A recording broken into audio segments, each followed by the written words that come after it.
Well, I'm here with the Maine. Welcome back to Cleveland, guys. Thank you. The line has already began to form outside. People are really excited to see you guys play tonight.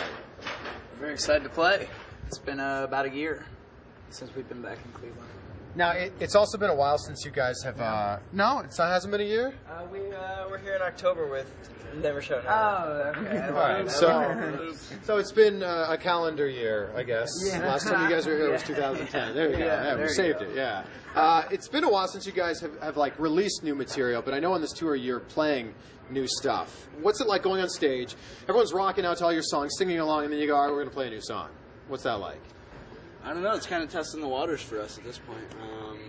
As far I as think it's exciting for us. It's keeping the set fresh for us, which may not mean anything to them, but I hope it translates while we play.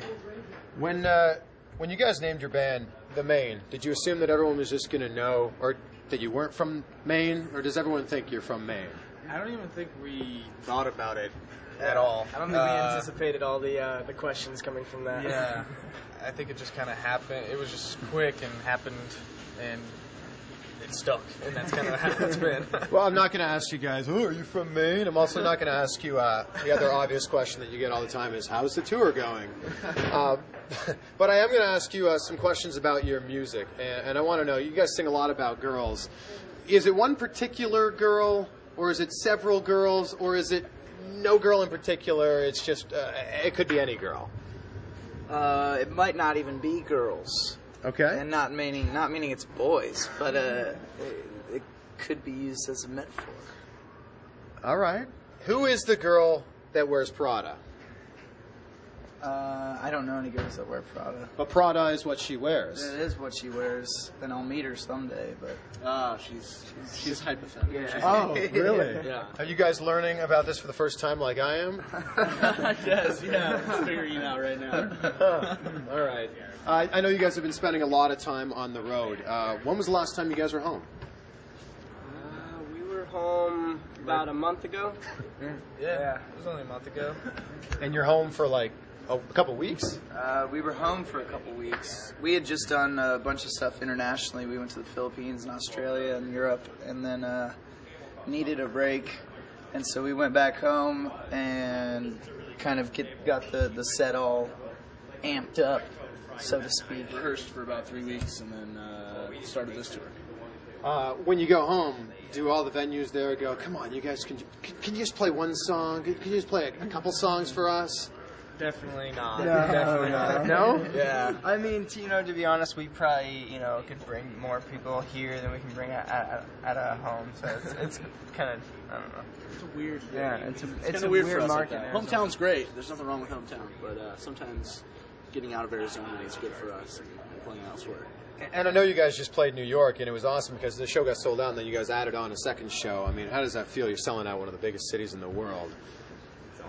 It's humbling, yeah. I don't know. It's pretty surreal. I don't think it's set in yet. I don't know. You're also playing with Augustana. You guys just played in Boston a couple days ago. When they go to Boston, they have to play their song Boston as the first song, right? It's just kind of the way things go. I don't even think They've been start switching with it up Yeah, every single night. They like to keep us guessing as far as their set list goes, but they definitely played that in Boston. Yeah. I assume. So. Yeah, I think you have to play that first in Yeah. Boston, right? I know you guys have been spending a lot of time on the road. How do you kill time when you're on the tour bus? We generally have acoustic guitars in the back lounge of the bus, and we kind of spend time jamming and writing songs for future endeavors. And, movies get put on every once in a while, TV shows. Nothing too crazy. Was there one particular movie that you guys just keep watching? It's MacGruber right now. MacGruber! That's what's happening. It's usually whatever's on HBO, like that month or whatever in rotation. I think last tour it was Pineapple Express. Yeah. That was on like 70 times, and we watched it every single time. So you guys are constantly writing songs. Like some bands will go into songwriting mode for a certain time of the year. They know that they have to write an album. For you guys, is it just an ongoing thing? Yeah, I think creativity can kind of hopefully come at any point, and you've got to kind of be ready for that.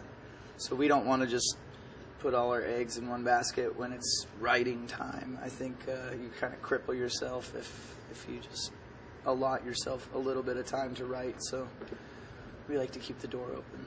Do you wake up one morning feeling like super inspired and going, man, I gotta write this down, and we gotta like get into a studio and we gotta write this and record this? It happens so randomly. It's like even last night we were on the bus and had an idea and laid it down really quick, but you never really know when or where that's going to come from. So that's kind of the thing, is being ready to capture it and don't forget it. So you're saying there's a possibility that after tonight there could be a Cleveland-inspired song? Absolutely. There probably will be.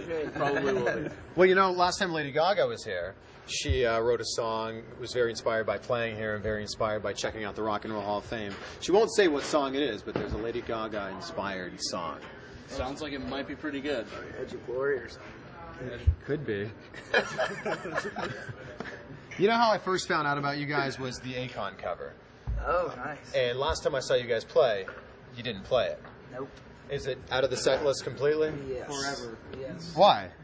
It's just something we want to play our songs. We don't really want to play other people's songs. I don't know. It's not very fun for us anymore.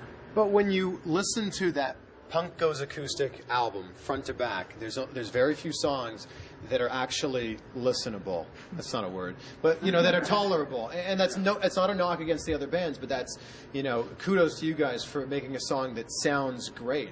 Thank you. And I think that those albums are probably a great way for people to find out about new bands like you guys. Yeah, totally. I think it started out as like it just kind of came about. We didn't even really mean for it to happen. We recorded a song that was originally supposed to be for a different compilation, and it ended up coming out on Fearless Records when we were on there, and I think it just, you know, it was one of those things that hopefully people found out about us. It helped us out. through, It definitely and then, helped us out. You know, we're thankful for that, but we're trying to distance ourselves from that at this point. All right, I won't mention it anymore. It's going to be a packed house here tonight. What's the oddest thing that someone's ever thrown on stage? Tampon. Yeah. Used tampon? I didn't stick around to find out. I don't think it was. I saw it. It was clean. It was He's an clean. expert. Yeah. I mean, bras are a common thing, right? Somewhat, I guess. We get like demo CDs thrown up on stage, sunglasses, shoes, all that. We can basically make an outfit by the end of the set. And wear that. And it seems like pretty much every girl in the crowd would love to spend the evening with you guys on the tour bus. But do you look out in the crowd and go, I wonder how many of you guys are actually legal? Doesn't really cross my mind. They can't You're go into the giggling bar- about it. If they can't go into the bar after the show, then they can't come anywhere near the bus. But aren't they hanging out outside the bus after the bar? Yeah, we usually go out and sign every night. Sure. And so during that time, I mean, they expect to see us after the show anyway. So Yeah. that's kind of what we built our band around, and it's what we like doing every night. So. Absolutely. Are there often propositions? No. There's marriage proposals. Marriage I think, every proposals night. with This ring guy, pops, yeah. yeah. There's always, will you marry me? And that's fun. Are they getting down on bended knee while this is happening too? No. It's happened a few times. Depends. Not very many. Getting down on bended knee with a ring pop. Yeah. It's weird when you say it out loud. All right, I know you guys, like you said, are writing songs all the time. When can we expect to hear new music from the Maine? I think after this tour, we're gonna go and finish the record that we've begun working on, and hopefully we'll be back in the fall with a new record out. So there we go. The fall 2011, we're going to hear new music from the Maine. Absolutely. Awesome. This is exciting. All right, guys, thank you so much for your time.